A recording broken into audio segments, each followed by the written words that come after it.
नमस्कार। आप सबका हमारे चैनल में स्वागत है। आज की कहानी है भूतों वाली हवेली। रूहानी ताकतें हमारे आसपास हमेशा मंडराती रहती है। उनकी एक अलग ही दुनिया होती है जो वास्तविकता में तो दिखाई नहीं देती, लेकिन कुछ घटनाओं से महसूस होने लगती है। ऐसी ही एक यह कहानी है। दरअसल एक पुरानी हवेली है जिसमें कई साल पहले राजा महाराजा रहा करते थे, लेकिन अब वह वीरान पड़ी है क्योंकि उन राजाओं के वारिस देश से बाहर जा चुके हैं। हवेली की हालत जर्जर हो चुकी है। अब उसे मरम्मत की जरूरत है। इसके लिए प्रशासन के नोटिस के अनुसार संपत्ति के मालिक को सूचित किया जाता है। कुछ दिनों में पूर्व राजाओं के वारिस में से एक लड़की हवेली में अपने बच्चे के साथ दाखिल होती है, जो कि उस जमाने के राजा के नाती की लड़की थी। उसका नाम उर्मिला था। उसके पति की कार एक्सीडेंट में मौत हो चुकी थी। अब वो विधवा हो चुकी है, लेकिन उसके पास उसका एक बेटा है जो 8 वर्ष का है, और वह भी अपनी माँ के साथ हवेली आया है। हवेली बहुत विशाल थी, इसलिए उसकी साफ सफाई के लिए कई मजदूर बुलाए गए, जिन्हें चप्पे चप्पे की सफाई करने का ठेका दिया गया। किसी को नहीं पता कि हवेली के कोने कोने में कितनी खूनी रहस्य छिपे हुए हैं। उर्मिला के आने के बाद हवेली की हवा रूहानी होने लगती है। ऐसा लग रहा था मानो कोई वर्षों से इंतजार कर रहा था इस हवेली के बारिश का। एक रात उर्मिला अपने कमरे में अपने बच्चे के साथ सो रही होती है। अचानक उसके खिड़की से एक पक्षी टकरा कर मर जाता है। यह घटना अपने आप में असामान्य थी। पक्षी टकराते ही उर्मिला की नींद खुल जाती है, और जब वह लाइट जलाकर देखती है तो डर से चीखने लगती है, क्योंकि उस कमरे की खिड़की से एक पक्षी फंसा हुआ था और उसके शरीर से खून की बूंदें फर्श पर गिर रही थी। नजारा इतना भयावह था कि वह पक्षी को उठाना नहीं चाहती थी, लेकिन उर्मिला हिम्मत करके उस पक्षी को खिड़की से बाहर फेंक देती है।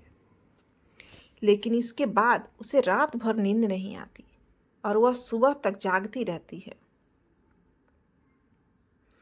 दरअसल वह जानना चाहती है कि यह किसी की शरारत तो नहीं। सुबह होते ही वह अपने यहाँ काम कर रहे मजदूरों से जाकर कहती है कि रात को मेरे कमरे की खिड़की पर कोई पक्षी आकर टकराया था और तुरंत मर गया। क्या तुम लोग में से किसी ने यह हरकत की है? क्योंकि पक्षी खुद ब खुद तो खिड़की से नहीं टकरा सकता। मजदूर कहते हैं, नहीं, हमने तो खिड़की से नीचे किसी पक्षी को मरा हुआ नहीं देखा। हम तो अभी वहां से चले आ रहे हैं। और जब सभी जाकर देखते हैं तो वहां वह पक्षी नहीं होता। उर्मिला घबराने लगती है कि यह क्या, यहाँ तो पक्षी होना चाहिए, या कम से कम खून की कुछ बूंदें दिखनी चाहिए। लेकिन यहाँ पर पक्षी का एक पंख तक नहीं पड़ा हुआ।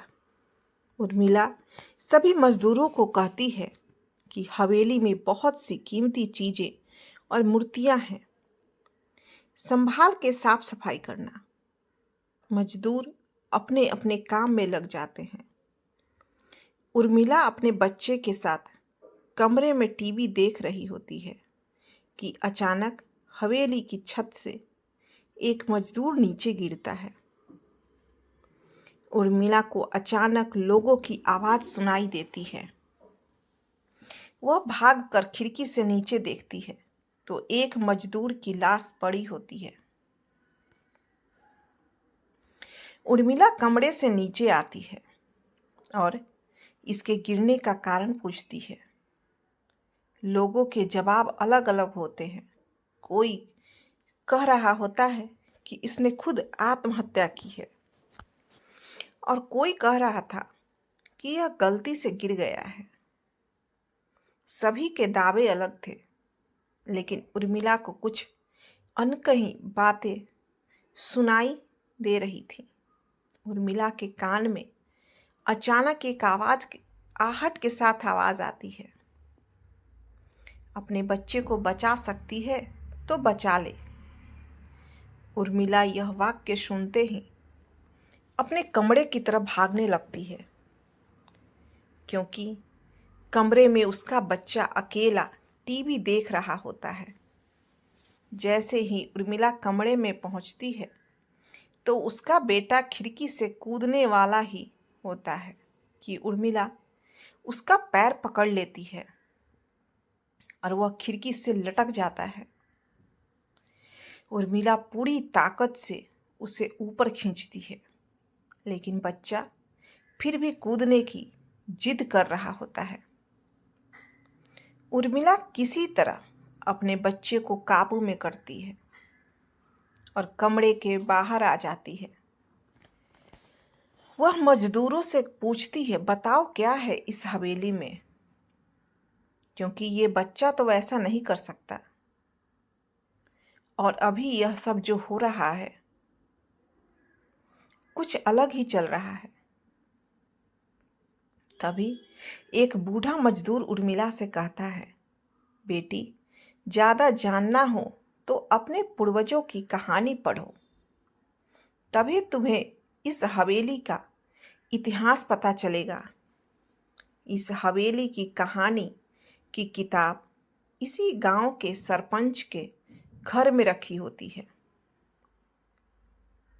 जो कि बहुत साल पहले मर चुके थे, लेकिन अब भी उनके बेटों के पास वह किताब मौजूद थी। उर्मिला सरपंच के घर पहुंचती है और किताब ले लेती है। किताब पढ़ते ही उसे पता चलता है कि इस हवेली में एक नौकर नौकरानी रहते थे, जिनके बीच में बहुत प्यार था और वह कई सालों से हवेली की सेवा कर रहे थे। लेकिन एक बार रानी के शाही गहने चोरी हो गए और उसके शंका में राजा ने नौकरानी को चोरी की सजा दी और उसे जिंदा दफना दिया गया। उसके गम में उसके पति ने भी अपनी जान दे दी और उसके 1 महीने बाद ही उस राजा ने अपनी ही तलवार अपने गले में घुसेर कर आत्महत्या कर ली।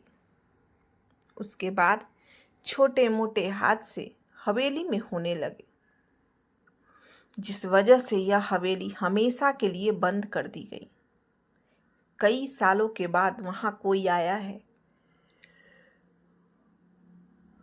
जिससे वहां रहने वाली आत्माओं को मौका मिल गया फिर से बदला लेने का। उर्मिला हवेली का रहस्य जानकर यहाँ से जाना चाहती है, क्योंकि उसे अपने बच्चे की चिंता है। इसलिए वो रात में ही कार लेकर एयरपोर्ट के लिए निकल जाती है। अचानक रास्ते में उसकी कार का एक्सीडेंट हो जाता है और कार पलटकर उल्टा हो जाती है, लेकिन दोनों को कोई नुकसान नहीं होता। उर्मिला अपने बच्चे को बाहर निकाल लेती है और सुनसान सड़क पर भागने लगती है। रास्ते में उसे एक कार आते दिखाई देती है और कार रोकने के लिए उर्मिला सड़क के बीच में खड़ी हो जाती है और अपनी मदद के लिए चिल्लाने लगती है। तभी अचानक कार वाला आकर कार का ब्रेक लगा देता है। उर्मिला पास जाकर देखती है तो उसकी हिम्मत बढ़ जाती है, क्योंकि यह एक पुलिस ऑफिसर होता है। उर्मिला हड़बड़ाहट में उसे अपनी बात कहती है और रोने लगती है। पुलिस ऑफिसर उन्हें अपनी गाड़ी में बैठने को कहते हैं और रोड में जाने लगते हैं। रास्ते में एक बूढ़ा सड़क पर जा रहा होता है और इनकी कार के सामने आते ही रोड पर गिर जाता है।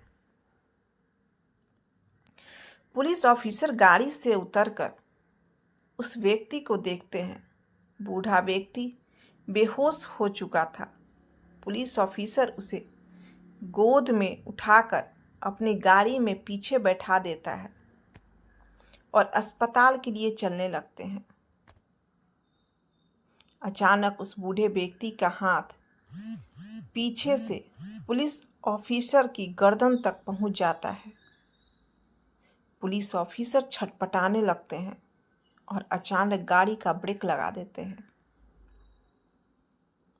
गाड़ी की स्पीड कम होने की वजह से कार वहीं खड़ी हो जाती है और ऑफिसर अपनी गन निकालकर बूढ़े की तरफ निशाना लगाकर गोली चला देता है। बूढ़े की सर में गोली लगने से भी उसकी जान नहीं जाती है। महिला और पुलिस ऑफिसर दोनों समझ चुके थे कि यह कोई भूत है। भूत को देखते ही उर्मिला अपने बच्चों को लेकर बाहर निकल जाती है और इसी बीच पुलिस ऑफिसर भूत की पकड़ में अपने आप को छुड़ाने में कामयाब हो जाते हैं। पुलिस ऑफिसर के बाहर निकलते ही तीनों बाहर रोड से भागने लगते हैं और कुछ देर भागते हुए उन्हें सड़क के किनारे जगमगाती लाइट्स दिख रही होती है। पुलिस ऑफिसर उर्मिला से कहते हैं कि मैडम, यह एयरपोर्ट है, जल्दी चलिए। उर्मिला अपने बच्चों को लेकर एयरपोर्ट के अंदर पहुंच जाती है। एयरपोर्ट पहुंचते ही उर्मिला की जान में जान आ जाती है, क्योंकि पुलिस ऑफिसर की बहादुरी की वजह से उसके बच्चे की जान बच गई थी। लेकिन हवेली में भूतिया ताकतों का आधिपत्य अभी तक बना है। और इसी के साथ इस खूंखार भूतिया कहानी खत्म हो जाती है। आप सबको यह कहानी कैसी लगी हमें कमेंट कर ज़रूर बताएं। नमस्कार।